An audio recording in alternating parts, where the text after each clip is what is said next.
I'm Jeff Murphy from Boston University Alumni Relations, and I'm your host for an interview series showcasing the career paths of our most interesting and accomplished alumni. Welcome to the Proud to Be You podcast. My guest today is U.S. Ambassador to the African Union, Mary Beth Leonard. Upon receiving her degree in economics from the College of Arts and Sciences in 1984, Ambassador Leonard went on to earn master's degrees from both Johns Hopkins and the U.S. Naval War College. Throughout her distinguished career in public service, Ambassador Leonard has served in economic and diplomatic posts in Cameroon, Namibia, South Africa, and Mali, just to name a few. While on a recent trip to Djibouti, she took time out of her very busy schedule to join me on the podcast to explore her extraordinary career and reflect on her journey beyond BU. Ambassador Mary Beth Leonard, thank you so much for making time in your schedule to be on the Proud to Be You podcast. I'm really excited to speak with you today.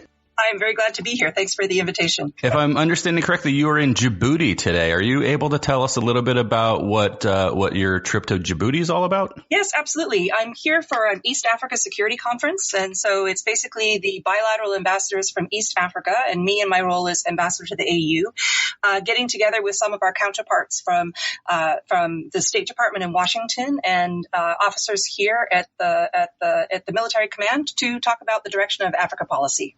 Well, I certainly want to spend some time talking about all the amazing work that you've been doing over the years in Africa. But in order to get us started, I kind of want to, search your origin story. Did you grow up dreaming of foreign service and helping other nations as an ambassador, or how did that play out for you? I wouldn't say grew up dreaming of that. I mean, in high school, I was pretty good at French, and I remember having, conversations with myself about what I might possibly do with that. I can remember sitting in the break room at high school at some point with one of my friends looking at the Foreign Service exam, the State Department recruiting brochure about the content of the Foreign Service exam.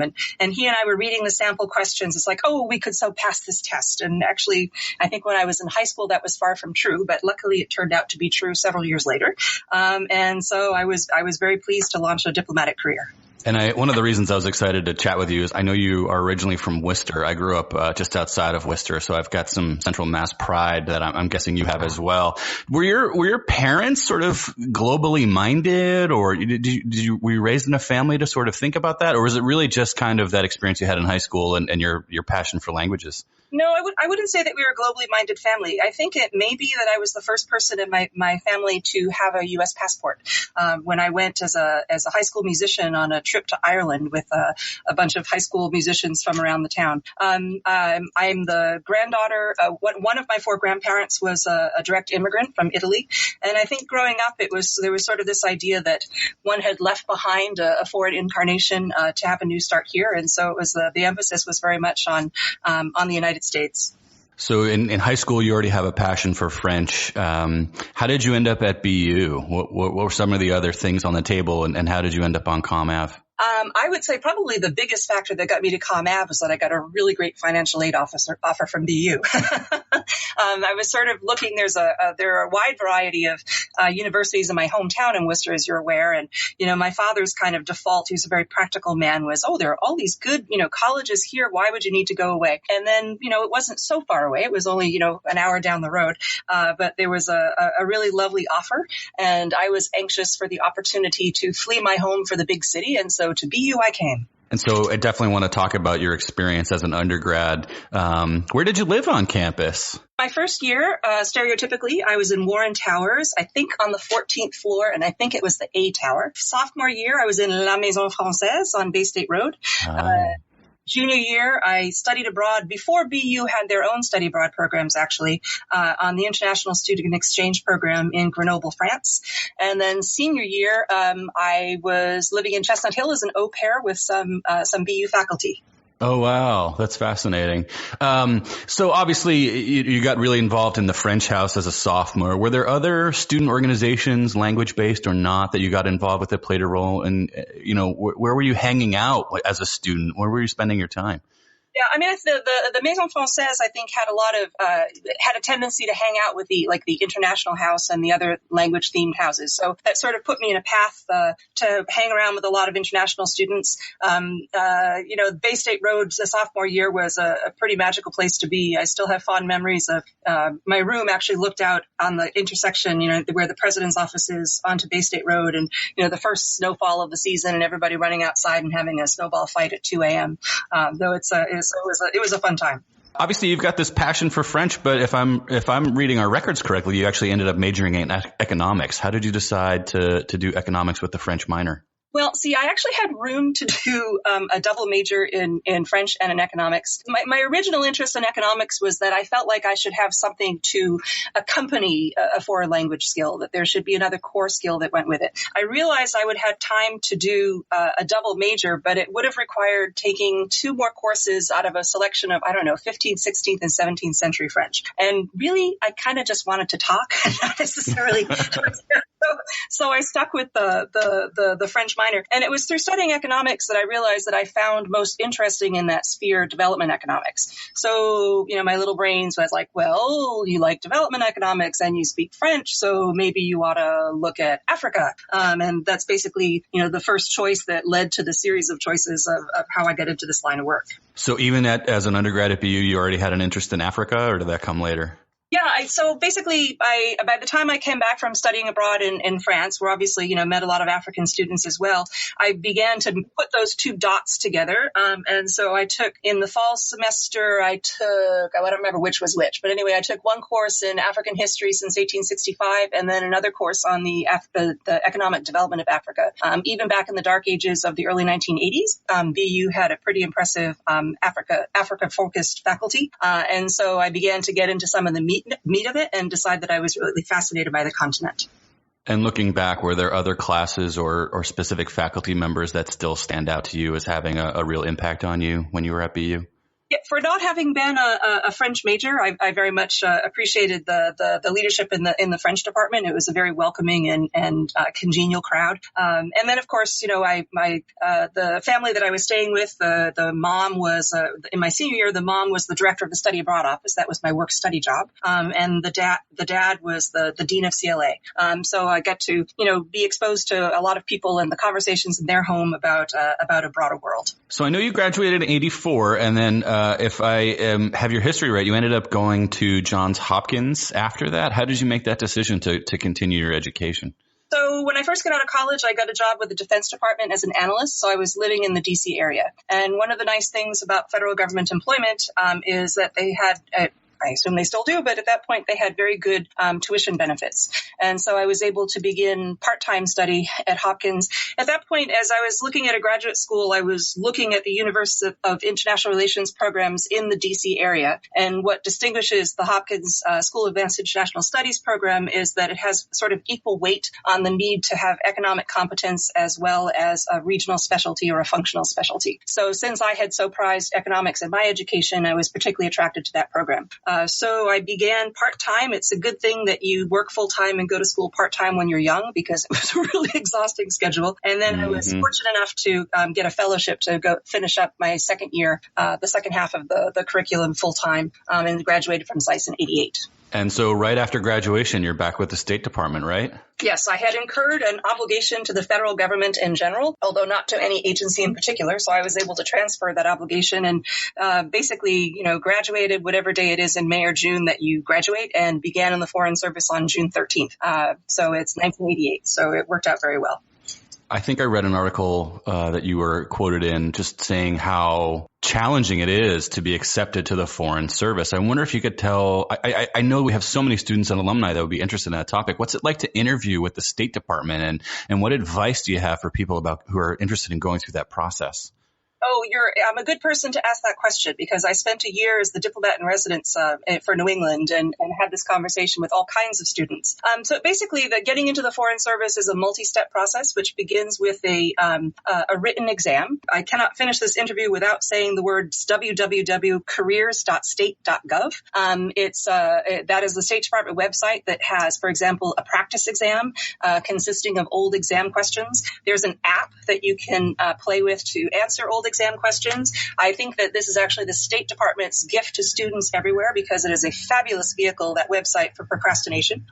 And heaven knows every student needs that. So you begin with a written exam. If you make it through that, we ask you to write an essay explaining how you embody the qualities that we search for. And we can talk a little bit about what those are. And then if you make it past that hurdle, there's a half day or more oral assessment. And then based on that, you get on a register, and X number of people are hired every year off of that register. So it's a lengthy process. It's a very competitive process. But as I used to say to people when I was recruiting, it's also a process for which you can look ahead and make life decisions that will help make you more competitive for what it is that we search for. And we very much encourage people to think about that.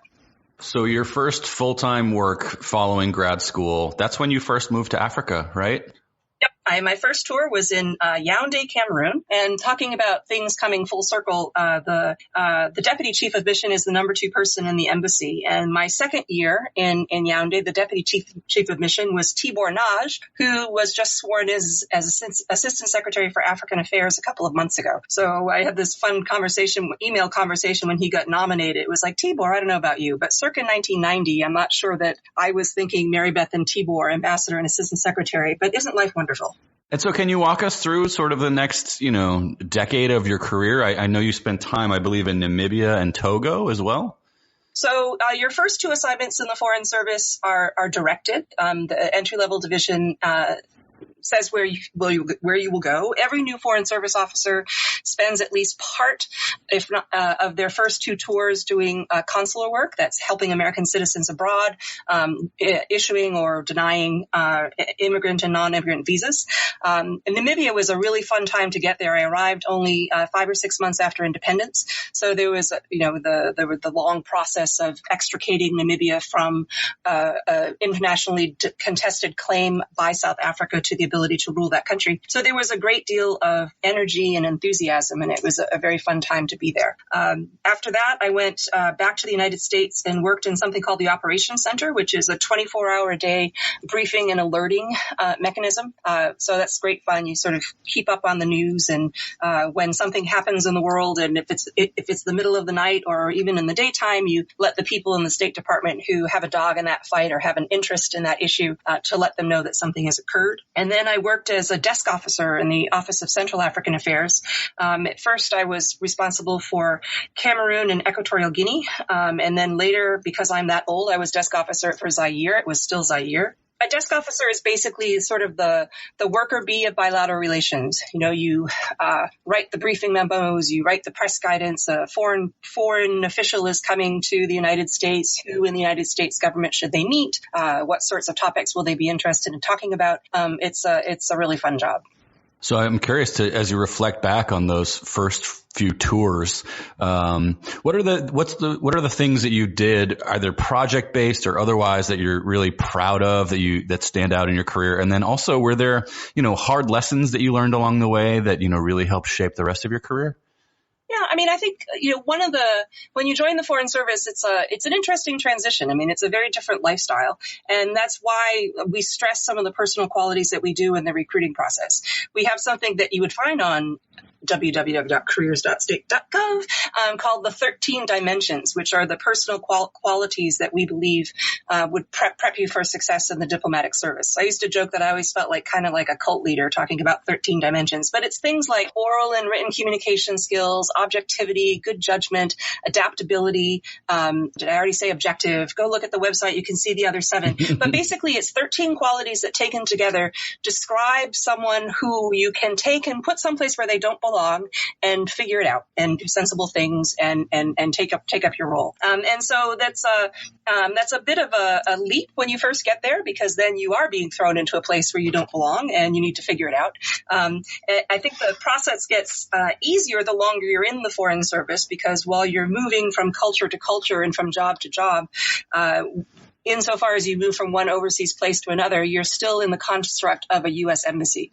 And U.S. embassies work the same way all over the world. So there's a chunk of your life that's kind of plug and play in terms of, who works in an embassy, what different types of positions are populated. And then there's the individual portfolio of what is our relationship with this particular country, and how do we advance U.S. interests? How do we protect American citizens, promote American business, engage in the relationship of the United States with this particular country?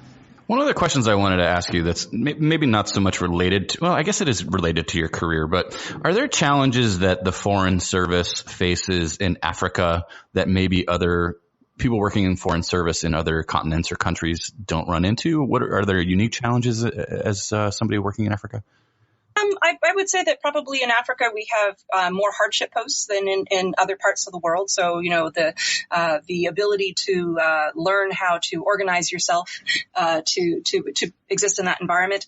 I think, every place in the world is interesting. You get there and it's your function in life to learn how to, kind of wire this country, to understand how it works, so that when an American citizen gets in trouble, you know where to refer them to something, or you know where they are and what circumstances they might be facing.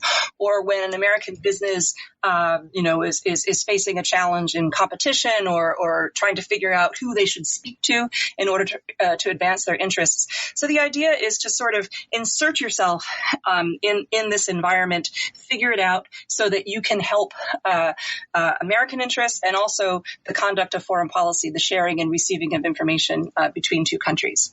I think for me, if you asked me a minute ago about, something that I was proudest about, when I was ambassador in Mali, we had one of my most cherished successes was in succeeding in organizing the extradition of a Malian national who had murdered a U.S. government employee in Niger about 10 years earlier.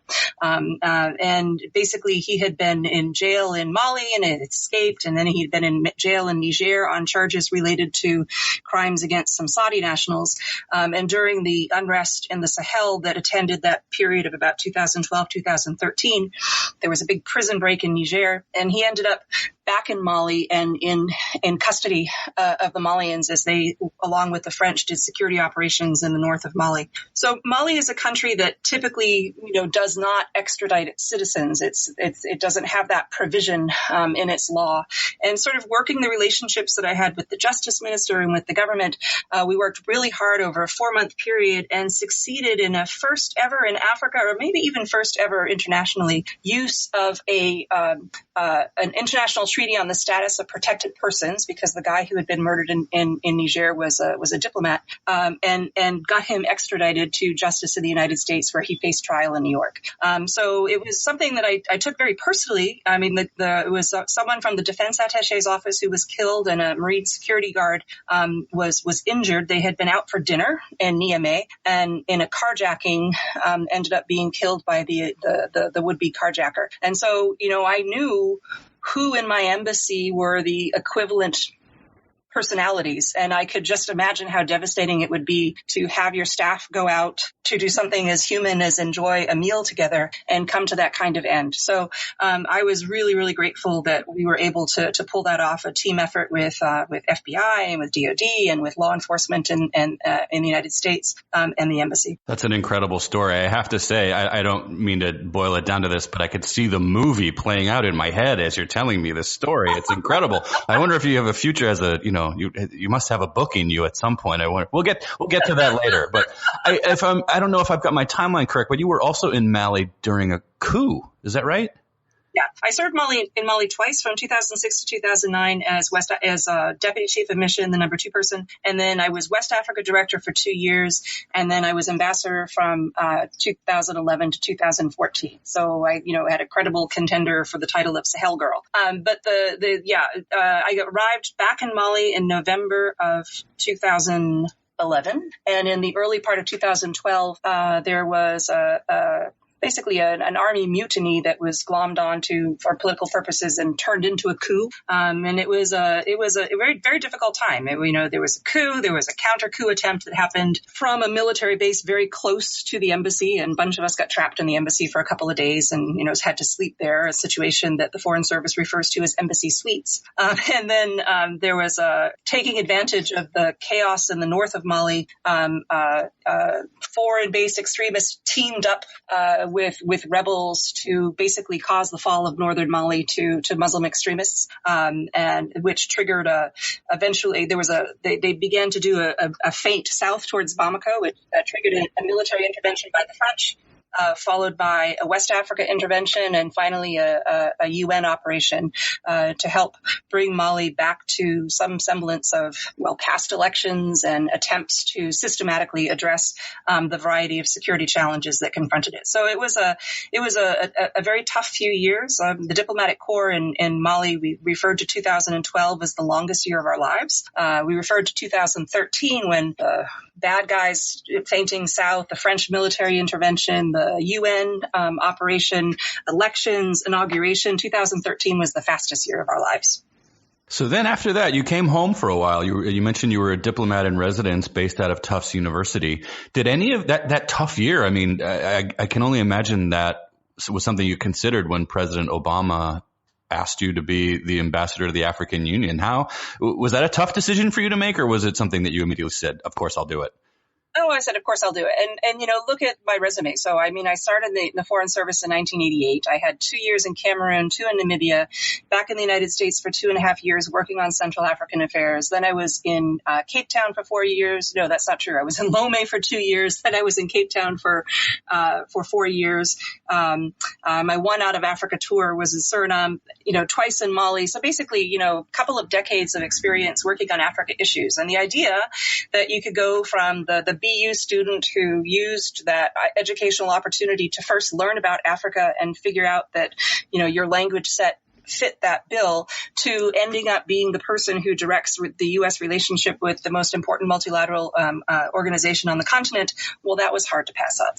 So you obviously have dedicated your career to helping build as I think you've put it, I saw a video that you had put up on Facebook, a peaceful and prosperous Africa. If you, as the ambassador to the African Union, could wave your magic wand and make some things happen for the African Union, what would those changes be? What would you want to see?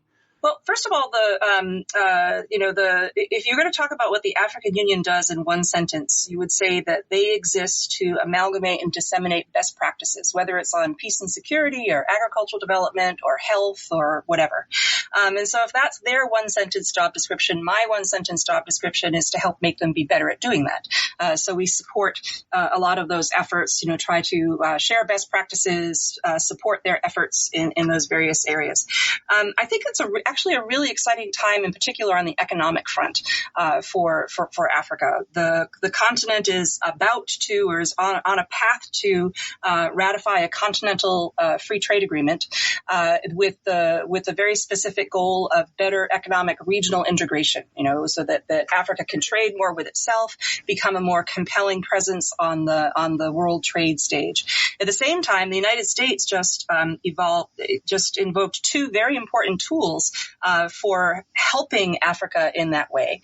One is the BUILD Act, which is something that has created a financial development corporation, or will October 1st of 2019, which doubles the budget that the United States has to do political risk insurance, adds the ability to take equity stakes in investments, and so sort of gives targeting lower income and lower middle income countries, i.e. a lot of Africa, emerging markets, targeting them to make themselves more attractive for U.S. businesses to help them come and grow and integrate regionally. So I think it's a very, and the second thing is an authority for the Millennium Challenge Corporation, which does sort of, on average, like $395 million projects in infrastructure sorts of things. So we have 2 really new important tools to help Africa in its efforts to build infrastructure, integrate economically, regionally.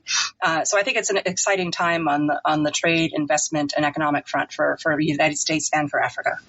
I think I mentioned earlier, I know you were back on campus in just a year ago or so at the Pardee School for Global Studies, meeting with some students and faculty, reflecting on your decades of experience in Africa. What kind of advice do you have to share with students who are curious about careers in foreign service? And I realize that's sort of asking you to boil down several decades of service, but what are those things that you might share with folks who ask you about that? The way that I opened my discussion with the students that day was to point out that my path towards an international career began the day that I packed up from La Maison Française, went home and got a job to save a little money, and then went off and studied abroad. And I went step through, it's not as if, I don't think that there's sort of one lightning moment necessarily that determines the future of your career, but I think that there are a lot of individual decisions that make you competitive for the foreign service.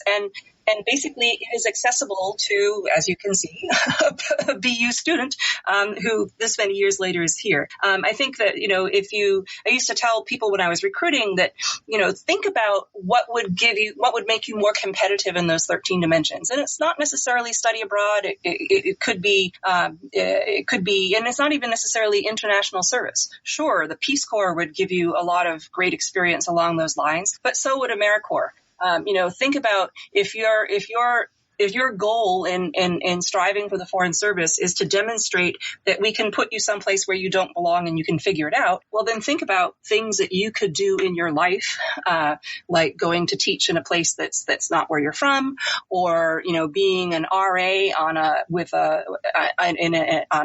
in your university where you have a diverse set of students who are living there, and exercise those skills of adaptability and objectivity and good and good judgment, so that you can be competitive for this career. I also told those students, and I used to say this on a regular basis when I was recruiting, is that I've had fun in the foreign service almost every single day for going on pretty soon 31 years. So it's a deeply rewarding career to serve your government. It's a way of seeing countries overseas that you never do as a tourist or even as a long-term resident of a country. And I felt really privileged all these years. You had highlighted some of the exciting things that are happening in the African Union, but what about you personally, with your career, when you think about the next decade ahead? I made a joke about you writing a book. I certainly think that you could write a really interesting one, but what's coming up for you? Can you share that with us? Well, first of all, I don't know about writing a book, but one of the things that foreign service officers do is effectively tell stories. We tell stories to our foreign audience about what the United States thinks about X, Y, and Z, and then we explain what it is that country thinks to the audience of the United States government back home that happens to have an interest in that. So I think that we're kind of natural writers and storytellers. The foreign service is a little bit like the U.S. military in the sense that you have to keep being promoted or eventually you leave. I'm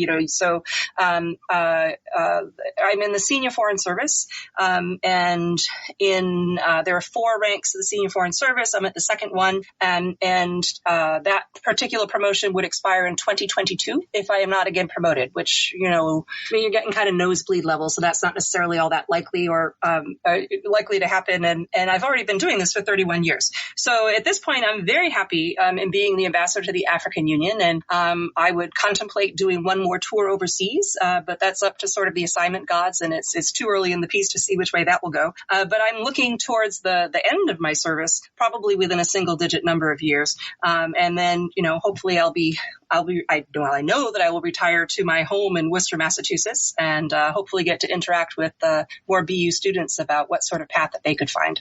Well, Madam Ambassador, it's really an honor for me to be able to hear your story and share it with our alumni. It's been a real treat talking with you today. Thank you so much for carving time out of what I can only assume is an incredibly busy schedule. It's my pleasure. And remember, careers.state.gov. We'll be sure to include that in the episode notes as well. Thanks again. Thanks. Bye-bye. My thanks again to Ambassador Leonard for joining me on Proud to Be You. As a BU alum myself, I'm thankful for the work that she's doing around the world. Her career path is hard for me to wrap my head around, but it's always great to hear our guests talk about how the time they spent at BU inspired them to make a difference. Thanks again for listening to the Proud to Be You podcast. If you like what we're doing, please be sure to subscribe, rate, and review Proud to Be You wherever you download your episodes. I'm Jeff Murphy, and no matter where your path takes you, be proud to be you. The Proud to Be You podcast is produced by Boston University Alumni Relations. Our theme is from Jump and APM Music. To learn more about Proud to Be You, visit bu.edu/alumni/podcast.